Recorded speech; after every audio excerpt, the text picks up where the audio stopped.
शिवाजी महाराज आणि संभाजी महाराजांबद्दल आक्षेपार्ह वक्तव्य केल्याप्रकरणी आणि इंद्रजीत सावंतांना धमकी दिल्याप्रकरणी प्रशांत कोरटकरवर गुन्हा दाखल आहे। प्रशांत कोरटकर सध्या फरार आहे आणि आता प्रशांत कोरटकरनं कोल्हापूर सत्र न्यायालयात धाव घेत अटकपूर्व जामिनासाठी अर्ज केलेला आहे। आता 11 मार्चला कोर्टात प्रशांत कोरटकरच्या जामीन अर्जावर पुढची सुनावणी पार पडणार आहे।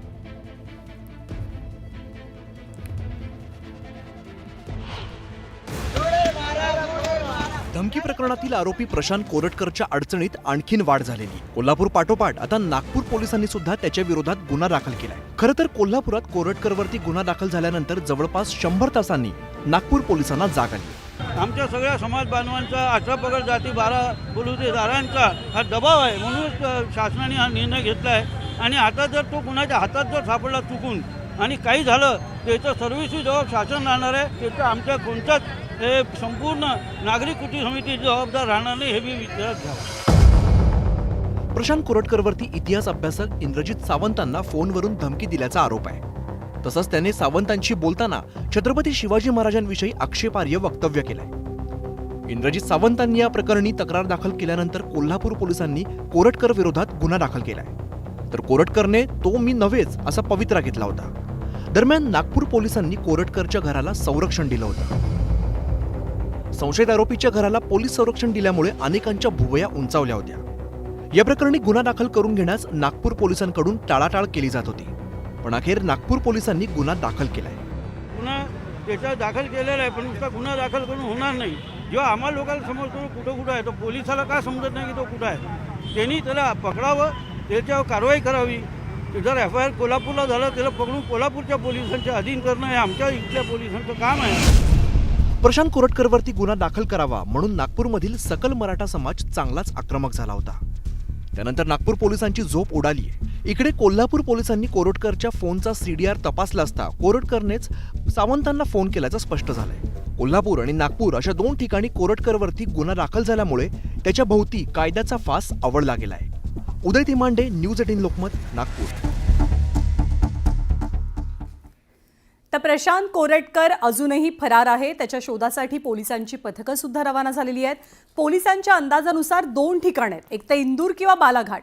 या 2 पैकी एका ठिकाणी प्रशांत कोरटकर आहे। प्रशांत कोरटकरचा नागपूरपासूनचा या 2ही ठिकाणांचा डंकी रूट नेमका कसा राहिलाय ते आम्ही तुम्हाला दाखवतोय। सगळ्यात आधी इंदूरचा रस्ता आपण पाहूया। नागपूरला राहतो प्रशांत कोरटकर। नागपूरवरनं प्रशांत कोरटकरनी सुरुवात केली मर्सिडीज गाडीनं। तो फरार झाल्याची माहिती मिळते। नागपूरवरनं प्रशांत कोरटकर पोहोचला सावनेरला। सावनेरवरनं पुढचा प्रवास सुरू झाला। सावनेरवरनं मुलताईला प्रशांत कोरटकर गेला आणि त्यानंतर पुढच्या प्रवासात मोठा टप्पा पार करत बैतूलला प्रशांत कोरटकर पोहोचला। मर्सिडीज गाडीतनं हा सगळा प्रवास झाल्याची माहिती आहे। बैतूल नंतर आणखी एक मोठा आणि अवघड टप्पा पार करत धनतलालला प्रशांत कोरटकर पोहोचल्याची माहिती मिळाली। त्यानंतरचा पुढचा टप्पा राघलगडचा हा बराच मोठा प्रवास आहे, नागपूरपासून इंदूरपर्यंतचा। राघलगडच्या नंतर खुदेलमध्ये प्रशांत कोरटकर पोहोचल्याची माहिती आहे आणि जवळपास 10 तासांचा हा प्रवास करून 900 किलोमीटरचं अंतर कापून प्रशांत कोरटकरनं इंदूर गाठलंय अशी एक शक्यता वर्तवली जाते। तर दुसरी शक्यता अशी आहे की तो बालाघाटला पोहोचलेला आहे। बालाघाट ते नागपूर हे अंतर तुलनेनं कमी आहे इंदूरच्या। बालाघाटच्या प्रवासाची सुरुवात सुद्धा नेमकी कशी झाली तर ती अर्थातच नागपूरमधनं सुरुवात झाली। नागपूरवरनं बालाघाटचा प्रवास प्रशांत कोरटकरनं कसा केला? नागपूरवरनं प्रशांत कोरटकर निघाला आपल्या खासगी गाडीनं आणि त्यानंतर पुढचा टप्पा होता मानसरचा। मानसरला पोहोचल्याच्या नंतर प्रशांत कोरटकरनं गाठलं हळूहळू प्रवास करत ते म्हणजे रिद्दी हे ठिकाण आणि रिद्दीनंतर एक छोटासाच टप्पा पार करत प्रशांत कोरटकर पुढच्या टप्प्यावरती पोहोचला म्हणजे पिपरवानीमध्ये पोहोचला अशी सुद्धा एक थिअरी सांगितली जाते। खरं तर विमानाचं तिकीट काढण्यात आलेलं होतं, परंतु पोलिसांना संशय येऊ नये, आपण पकडले जाऊ नये यासाठी विमानाची तिकीटं अगदी ऐन वेळेला रद्द करून प्रशांत कोरटकरनं रस्ते मार्गाने प्रवास केला अशी सुद्धा एक थिअरी किंवा असा एक अंदाज व्यक्त होतोय। आणि मग असा अवघड वळणांचा प्रवास करत बालाघाट प्रशांत कोरटकरनं गाठलं।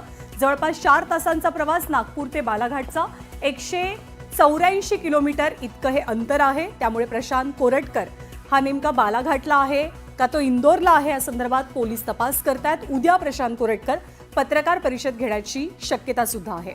तर छत्रपती शिवाजी महाराजांवरच्या वक्तव्यासंदर्भात कालीचरण महाराज यांनी प्रशांत कोरटकरला खडे बोल सुनावलेत। काय म्हटले आपण पाहूया। ही लोक छत्रपती शिवाजी महाराज, गुरु गोविंद सिंहजी महाराज, राणा प्रतापजी महाराज, छत्रपती संभाजी महाराज, पुण्यश्लोक माता अहिल्यादेवी होळकर, हे जे आपले महापुरुष आणि श्रद्धास्थान आहे त्यांचा अपमान करत असतील आणि ते जर सिद्ध होत असेल की यानं अपमान केलेला आहे, तर त्याची मुडकी छाटून अशा लोकांची कालिका परमेश्वरीच्या गळ्यात मुंडमाळा घातली पाहिजे, भवानीच्या गळ्यात.